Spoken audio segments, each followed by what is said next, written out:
প্রশাসনও ওই পরিমাণ দখল আমরা করি নাই, আমাদের নাইও, কিন্তু আবার দেখা গেছে এই প্রশাসনিক জিনিসগুলো আমাদেরকে সলভ করতে হচ্ছে, মানুষের কারণেই এটা সলভ করতে হচ্ছে। এলডিসি গ্র্যাজুয়েশন যদি হয় সেক্ষেত্রে বাংলাদেশে কিন্তু আমাদের কৃষকরা মানে বীজের মালিকানাই পাবেন না, আর কোনোদিনও এটা দাবি করতে পারবেন না। আমরা এখন দেখি যে অনেক বড় বড় রাজনৈতিক দল তারা নিজেদেরকে দাবি করেন রাষ্ট্র সংস্কারের রূপরেখা তারা প্রণয়ন করেছেন। রাষ্ট্র সংস্কার যে একটা অ্যাচিভ করার মতো বিষয়, এটা তারাই প্রথম বলেছেন, এরকম দাবি করার চেষ্টা করেন। কিন্তু আসলে 2012, 11 বা 13 সাল থেকে আসলে যে ক্রমাগত চেষ্টার মধ্য দিয়ে বাংলাদেশের রাষ্ট্র সংস্কারের আলাপটাকে জনপ্রিয় করা, রাষ্ট্র সংস্কার যে মৌলিক একটা গুণগত পরিবর্তনের জায়গায় বাংলাদেশে না নিলে যে আসলে গণতান্ত্রিক উত্তরায়ণ সম্ভব নয়, এই বিষয়টা করার জন্য কিন্তু এই ছোট ছোট অনেকগুলো প্ল্যাটফর্ম, অনেক ক্ষেত্রে ছোট ছোট রাজনৈতিক দল যাদেরকে আপনারা হয়তো মোটা লেন্সে হয়তো দেখতে পাবেন না, কিন্তু সূক্ষ্ম লেন্সে তাদের ভূমিকাই সবচেয়ে বেশি। এবং এই যে বড় বড় রাজনৈতিক দল তাদেরকে তাদের যে একটা নির্দিষ্ট এবং কঠোর বলয় আছে, এই বলয়ের মধ্যে ধীরে ধীরে পেনিট্রেট করে এই রাষ্ট্র সংস্কারের আইডিয়াগুলো ইনপুট দেওয়া, এটা কিন্তু করেছে ছোট রাজনৈতিক দলগুলো। তো এরকম একটা প্ল্যাটফর্মে যুক্ত থাকতে পারার কারণে আমার দেখা গেছে যে রাজনৈতিক যে আকাঙ্ক্ষা এবং রাজনৈতিক যে দর্শন, এগুলো অনেক কিছুই পরিশীলিত হয়েছে। বিশেষত আইনের জায়গা থেকে একটা রাষ্ট্রকে দেখা যে সবচাইতে আপনার কার্যকরী পন্থা হইতে পারে, এইটার আইডিয়াটা তো আগে ছিল না। আমরা বিশেষত রাজনীতি বা রাষ্ট্রকে দেখে থাকি সমাজ দেখার দৃষ্টিভঙ্গি থেকে। তো আপনি যখন সমাজ দেখেন তখন বিষয়টা দাঁড়ায় যে আপনি অনেকগুলো মানুষকে দেখতেছেন, কিন্তু এই মানুষগুলো পরিচালিত হয় যেই যন্ত্রের মাধ্যমে, যে টুলসের মাধ্যমে, সেই টুলসটাকে যদি বক্তব্যের সময় বা পলিসি টেকিংয়ের সময় বিবেচনার গ্রাহ্য না করা হয়, তাহলে যেটা সমস্যা হয় যে একটা অর্গ্যানিক বিষয়কে আপনি মাথায় নিয়ে করতেছেন, কিন্তু এটার মধ্যে একটা মেকানিক্যাল ইস্যু আছে। মেকানিক্যাল ইস্যুগুলো বেসিক্যালি ট্যাকেল করে আইন, ল। এখন আবার আইনের জায়গা থেকে আপনি যদি টোটালটা দেখতে চান তাহলে হচ্ছে মানবিকতা, গণতান্ত্রিক যে মূল্যবোধ এবং ঐতিহ্য এবং সামাজিক মূল্যবোধ, ধর্মীয় মূল্যবোধ, এই জায়গাগুলোকে আসলে আইন কতটুকু ট্যাকেল করতে পারে, এগুলোও কিন্তু আমাদেরকে এখন বোঝার সময় এসছে। তো বিএসএফের মতো এই ধরনের যে প্ল্যাটফর্মগুলো আছে বা রাষ্ট্রচিন্তা বা এরকম আরও যারা প্ল্যাটফর্ম আছে, যেমন বোধিচিত্ত ছিল জাহাঙ্গীরনগর বিশ্ববিদ্যালয়ে কেন্দ্রিক, এবং এই যে আইডিয়াগুলো বা এই যে প্ল্যাটফর্মগুলো নানান ধরনের আইডিয়া জেনারেট করছে। এখন এই আইডিয়াগুলোকে আমরা কিভাবে রাজনৈতিক দল হিসাবে ইনকর্পোরেট করতে পারি, এইটা কিন্তু রাজনৈতিক দলগুলোর একটা কাজ। আমরা এটাও দেখতে পাচ্ছি যে বড় রাজনৈতিক দলগুলোতে ইদানিং আমি দেখতে পাচ্ছি যে একটা নতুন প্রবণতা, এবং এটা খুব অ্যাপ্রিসিয়েট করার মতো, তারা নিজেদের মানে যারা শুধুমাত্র তাত্ত্বিক রাজনীতি করেন তাদেরকে সরিয়ে রাখার একটা প্যাটার্ন কিন্তু বাংলাদেশের রাজনৈতিক দলগুলোর ছিল। কিন্তু আমি এখন দেখতে পাচ্ছি যে বিশেষত তাত্ত্বিক রাজনীতি করেও যে আসলে মাঠের রাজনীতি করা যায় বা তাদেরকে আসলে রাজনৈতিক দলগুলো যথাযথ গুরুত্ব দিতে পারে, এরকম একটা জায়গা কিন্তু এখন তৈরি হচ্ছে। আমরা যখন নিজেরাও রাজনীতির সাথে যুক্ত ছিলাম আগে বিশ্ববিদ্যালয়ে পড়াকালীন সময়ে, তখন একটা প্যাটার্ন ছিল যে তাত্ত্বিকতার মতো করে একটা রুমে বসে এটা সংগঠিত হবে, এই তাত্ত্বিকতা আসলে মাঠের ইমপ্লিমেন্টেশনে খুব বেশি কাজে লাগে না, এরকম একটা মতাদর্শ বা এরকম একটা মত প্রচলিত ছিল। তো সেই জায়গায় এখন এসে যখন তাত্ত্বিকতাকে আসলে গুরুত্বের সাথে বিবেচনা করা হয় একদম মেইন স্ট্রিম পলিটিক্যাল পার্টিগুলোর জন্য, আমি মনে করি যে এটা গণঅভ্যুত্থানের মানে একটা অর্জন, এবং আমি এনসিপিরও এখানে একটু সফলতা দেখি। এনসিপির মধ্যে আপনি দেখবেন যে একটা পার্টিতে মোটা দাগে 10% আপনার তাত্ত্বিক নেতা থাকে আর 90% আপনার মাঠের ফোর্স থাকে, মাঠের সাংগঠনিক নেতা থাকে, সেটা দিয়ে একটা পলিটিক্যাল পার্টি হয়। কিন্তু এনসিপির মধ্যে আপনি প্রায় এটা 50-50 দেখতে পাবেন। হ্যাঁ, এইটা 50-50 থাকাতে আমাদের একটা অ্যামালগেমেশন বা কেমিস্ট্রি বিল্ড আপে হয়তো একটু বেগ পেতে হচ্ছে, বা এটা একটা সিস্টেমে আসতে হয়তো বেগ পেতে হচ্ছে, কিন্তু আমি মনে করি এটা বাংলাদেশের আপকামিং জেনারেশনকে বিল্ড করার জন্য আপনার এই 50-50 রেশিওটা অনেক বেশি সামনে কাজে লাগবে।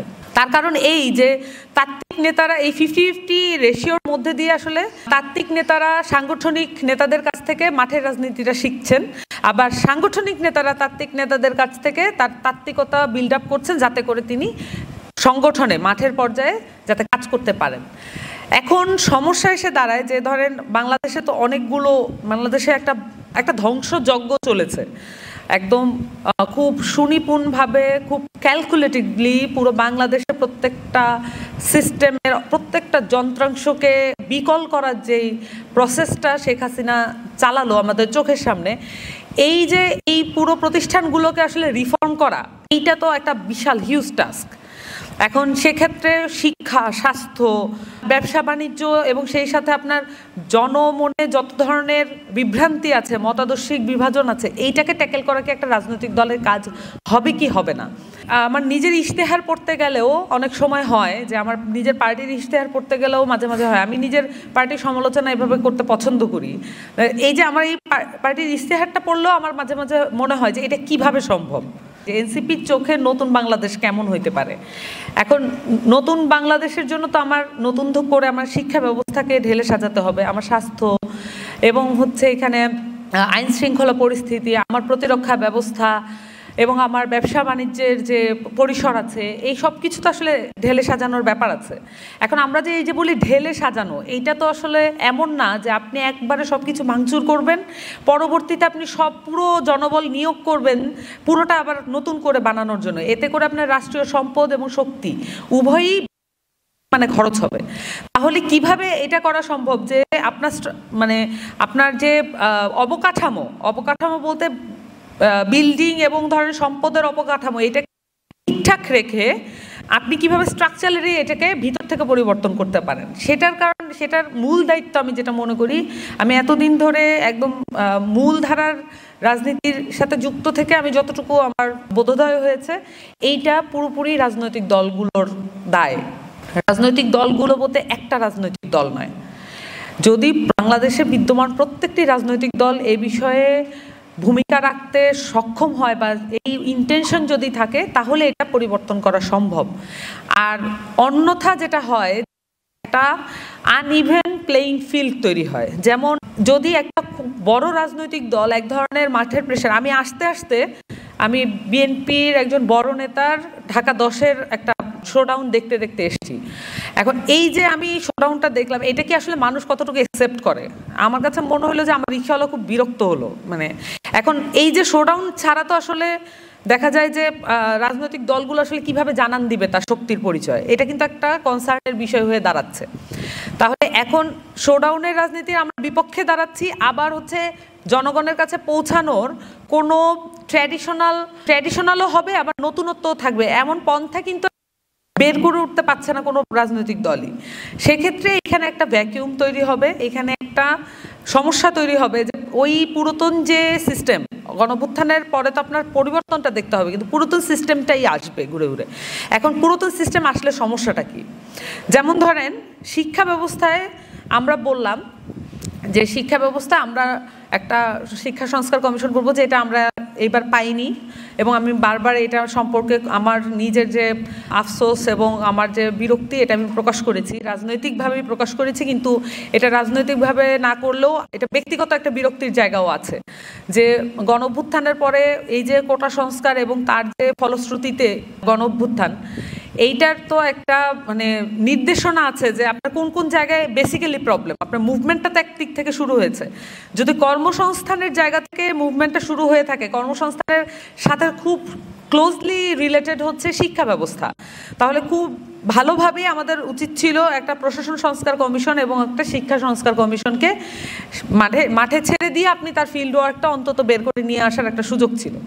কিন্তু আমরা সেটার অভাব দেখলাম, এবং এটা যেই রাজনৈতিক দলে আসুক না কেন ক্ষমতায়, তাকে অবশ্যই এই কাজটা করতে হবে। প্রশাসন সংস্কার এবং শিক্ষা সংস্কার ব্যতীত কর্মসংস্থানের যে প্রবলেমগুলো, এই প্রবলেমগুলো পুরোপুরি সমাধান করা সম্ভব নয়। আজকেও দেখেছেন যে BCS-এর 43তম BCS-এর কিছু প্রবলেম নিয়ে আমাদের পার্টির পক্ষ থেকে যাওয়া হয়েছে, এবং এই কাজগুলো কিন্তু রাজনৈতিক দলগুলো সাধারণত করে না, আমাদেরকে করতে হচ্ছে এবং আমরা করতে চাই, কিন্তু আমরা কিন্তু একরকমের বাধ্যও বটে। কারণ গণঅভ্যুত্থানে যেহেতু এই BCS-এর যারা ক্যাডাররা আছেন বা ক্যাডাররা এখনো নন ক্যাডার যারা চাকরি পাননি বা এরকম আরও অনেকে আছেন, নানান ফেজে এটার বৈষম্য আছে। তো এই বিষয়গুলো কিন্তু সরাসরি রাজনৈতিক দল হিসেবে আমাদেরকে এফেক্ট করে, কারণ আমরা তো আসলে তাদের সাথে আমাদের বয়সের পার্থক্য, আমাদের জেনারেশনের পার্থক্য, বা আমাদের এই কিছুদিন আগেও তাদের সাথে পড়ার টেবিলে আমাদের নেতারা ছিল, তাদের সাথে একদম লাইব্রেরিতে ছিল। সো এইটাকে দূরত্ব বিবেচনার কোনো সুযোগ নেই। অন্যান্য রাজনৈতিক দলে যেটা হয় যে অনেক দূরত্বে থাকে, মানে রাজনৈতিক নেতারা যারা স্থায়ী কমিটির সদস্য হয়ে যান বা পলিট ব্যুরোর সদস্য হয়ে যান তারা অনেক দূরে চলে যান আর কি, মানে দেখা যাচ্ছে জেনারেশনের গ্যাপের কারণে। কিন্তু আমাদের ক্ষেত্রে এইটা আসলে আমাদেরকে এটা ঘাড়ে নিতে হচ্ছে। তাহলে এইটা আমরা একটা অসম লড়াইয়ের মধ্যে আমরা কিন্তু এটা ঘাড়ে নিচ্ছি। যেমন ধরেন প্রশাসনে ওই পরিমাণ দখল আমরা করি নাই, আমাদের নাইও, কিন্তু আবার দেখা গেছে এই প্রশাসনিক জিনিসগুলো আমাদেরকে সলভ করতে হচ্ছে, মানুষের কারণেই এটা সলভ করতে হচ্ছে। এখন এটা যদি এমন হতো, যদি শিক্ষা সংস্কার আপনার করতে হয় তাহলে তো এটা চলমান করতে হবে। সংস্কার আসলেই একটা চলমান প্রক্রিয়া, কিন্তু এই চলমানতা কি এমন যে আমরা যেটা দেখে এসেছি যে আওয়ামী লীগ যেটা করে এসছে পরের টার্মে এসে বিএনপি সেটাকে পুরো উল্টে ফেলছে, বিএনপি যেটা করে গেছে আওয়ামী লীগ সেটা এসে পুরোটাই প্রজেক্টগুলো বন্ধ করে দিচ্ছে। এইটা যদি পাল্টাপাল্টি চলতে থাকে তাহলে তো আপনি বাংলাদেশকে এগিয়ে নিয়ে যেতে পারবেন না।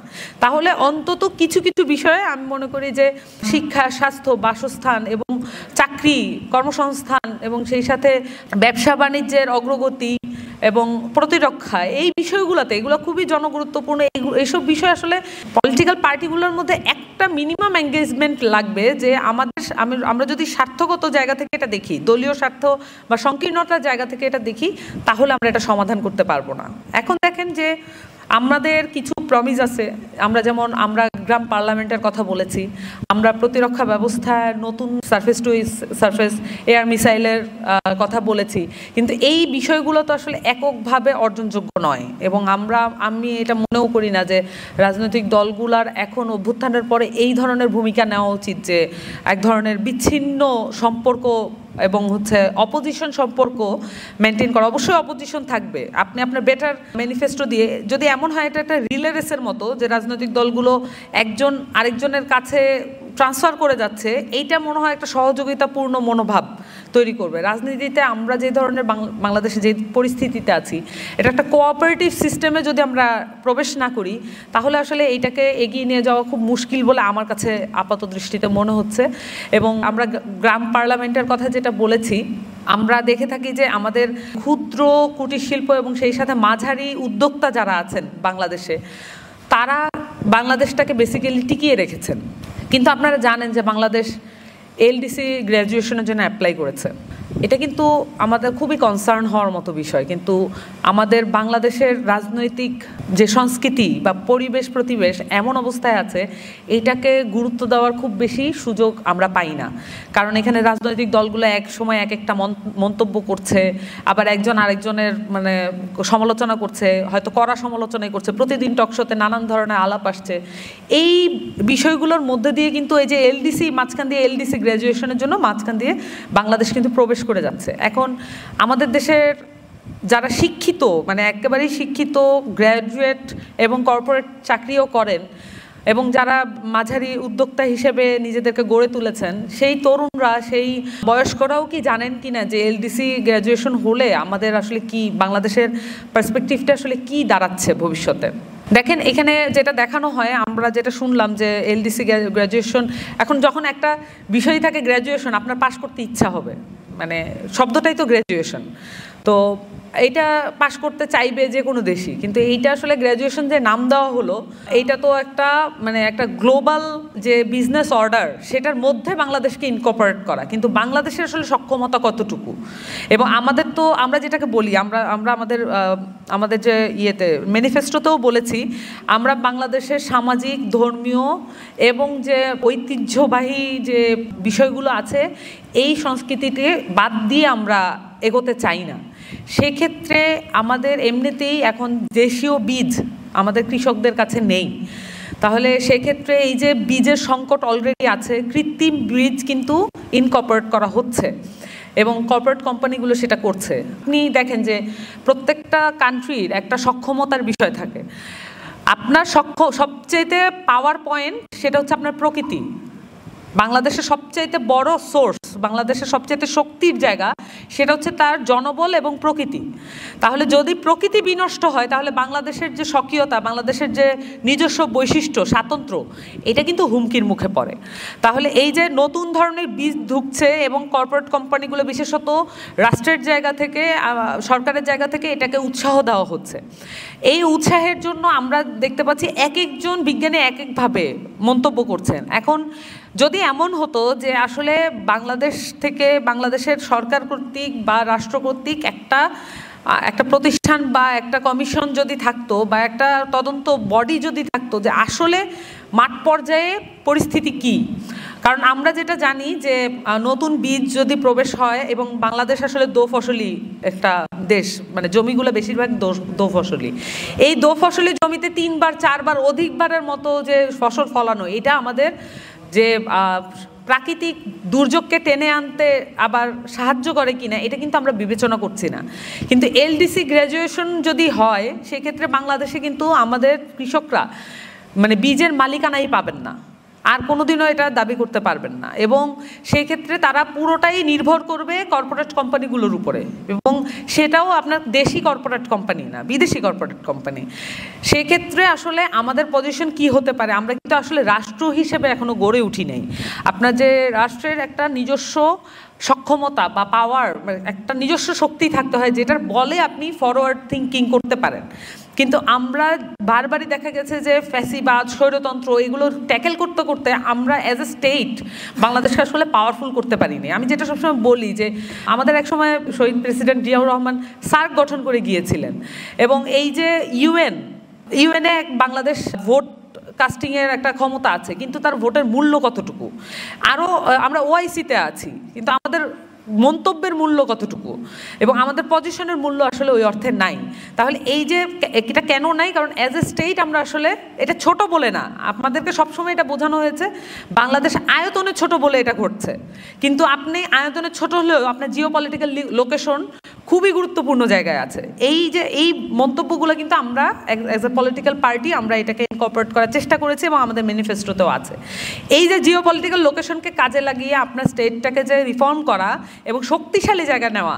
এখন আমার রিফর্ম যদি এমন হয়, আমি খুব মিনিমাম টার্গেট করছি যে আমার রিফর্মের উদ্দেশ্য শুধুমাত্র যে কোনোভাবে মানুষকে ভোট দিতে দেওয়া, এটাই যদি আমার রিফর্মের উদ্দেশ্য হয়, টার্গেট হয়, তাহলে তো আসলে এটা খুব বড় অ্যাম্বিশন না যেটার জন্য আপনি থ্রাইভ করতে পারেন, সামনের দিকে একটা আগানোর একটা ফোর্স আপনি ডেভেলপ করতে পারেন। এইটা যথেষ্ট না। এটা মানে আমি এই জন্যই বলি যে নির্বাচন শুধুমাত্র না, আপনার গুড গভর্নেন্স থেকে শুরু করে আপনার সোশ্যাল স্ট্রাকচারে আপনার সমতা আনার প্রচেষ্টা রাখা এবং আপনার সমতা এবং যৌক্তিকতা আনার প্রচেষ্টা রাখা, এইটা খুবই জরুরি। তো যাই ম্যানিফেস্টো আমরা আমাদের পলিটিক্যাল পার্টিগুলো দিক, সেই ম্যানিফেস্টোগুলো আসলে পিপল পড়ছে কিনা বা পিপল আসলে এটাকে এইভাবে রিসিভ করে নাকি আগের আদিম যে প্রসেস ছিল, যে ভোটিংয়ের যে সিস্টেম, যে 10টা হোন্ডা দিয়ে ঠান্ডা, এরকম শেখ হাসিনা বলতো, তো এই যে সিস্টেমটা এখনও রয়ে গেছে, এইটা যদি রয়ে যায় তাহলে হচ্ছে মানুষ স্বভাবতই পাওয়ারের দিকে ইনক্লাইন্ড করে। সো এই ইনক্লিনেশন কিন্তু এটা ভোটার বা নাগরিকের সমস্যা হিসাবে দেখালে চলছে না। সো আপনাকে এটাকে নিজেদের, আমাদের যে বৈশিষ্ট্যের সমস্যা, আমাদের যে মানুষকে স্বপ্ন দেখানোর অভাবের সমস্যা, এইটা হিসেবে দেখতে হবে। তো এলডিসি গ্র্যাজুয়েশনের ক্ষেত্রে আমাদের বাংলাদেশের যে একটা খুবই ক্রিটিক্যাল মোমেন্ট উপস্থিত হতে পারে, এইটা আমাদের বিবেচনা করা উচিত। যে কোনো গ্র্যাজুয়েশনের প্রতি গ্র্যাজুয়েশন নাম থাকলেই লাফ দিয়ে চলে যাওয়া, এটা কোনো বুদ্ধিমান বা এটা কোনো মানে রাজনৈতিকভাবে দূরদর্শী কোনো অবস্থান হবে না। কিন্তু আমার কাছে মনে হয় যে এই গ্র্যাজুয়েশন যদি করতেই চাই আমরা, তাহলে আমাদের নিজস্ব সক্ষমতা, নিজস্ব বৈশিষ্ট্য, এইটাকে বিল্ড আপ করার চেষ্টা করাটা বাংলাদেশের যে কোনো নাগরিকের উচিত, রাজনৈতিক দলগুলোর আরও বেশি উচিত। এখন আমি লাস্ট অল্প একটু বলে শেষ করে দিব যে রাজনৈতিক দল হিসেবে আমরা ধরেন তরুণরা এই বিষয়গুলোকে গুরুত্ব দিতে চাই, কিন্তু এইগুলোকে গুরুত্ব দিতে গেলে কিন্তু স্বভাবতই আমাদেরকে তাত্ত্বিকতা এবং হচ্ছে বিভিন্ন ধরনের ফোরাম এঙ্গেজমেন্ট এবং হচ্ছে সিভিল সোসাইটি এঙ্গেজমেন্ট, সেই সাথে মানুষকে অর্গানিক্যালি বোঝানো, তাদের সাথে কানেক্ট করা, এঙ্গেজ করা, এই জিনিসটা আরও বেশি করতে হবে আমাদের। এইটা যদি আমরা করতে যাই তাহলে কিন্তু শোডাউনের রাজনীতিটা আর হবে না আমাদের দ্বারা। তাহলে ওদিক থেকে আমরা মানুষকে এঙ্গেজ করতে গেলাম, আর এদিক থেকে হচ্ছে যদি বড় বড় পার্টি এই কাজটা করে যে শোডাউনের রাজনীতি দিয়ে ভেসে যাবে অন্যায়, এই ধরনের রাজনীতি যদি আসে তাহলে কিন্তু আপনার যে গ্রেটার পলিটিক্সটা সেটা আর ওয়ার্ক করলো না। কারণ সভাপতি একটা পার্টির একটা মানে নিজস্ব সক্ষমতা দেখানোর একটা ইয়ে থাকে, মানে তাড়না থাকে, সেই তাড়নার জায়গা থেকেই সে এই দিকে ইনক্লিনেশনে পড়ে যাবে। তো আমি নিজেও চাই না এনসিপি আসলে এই ধরনের ইনক্লিনেশন পাত্তা দিক, বরঞ্চ তার যে ম্যানিফেস্টো আছে তার ম্যানিফেস্টো অনুযায়ী সে যতটুকুই কষ্ট হোক না কেন এই পার্টিটা কাজ করার চেষ্টা করুক, এইটা আমি চাইবো। এবং আপনাদের কাছে এই ধরনের একটা প্রতিজ্ঞা করে গেলাম, এটা আমার জায়গা থেকে আমি করে গেলাম। আর আপনাদের সকলকে ধন্যবাদ আজকে উপস্থিত হওয়ার জন্য। আপনাদের সকলকে সালাম, আসসালামু আলাইকুম।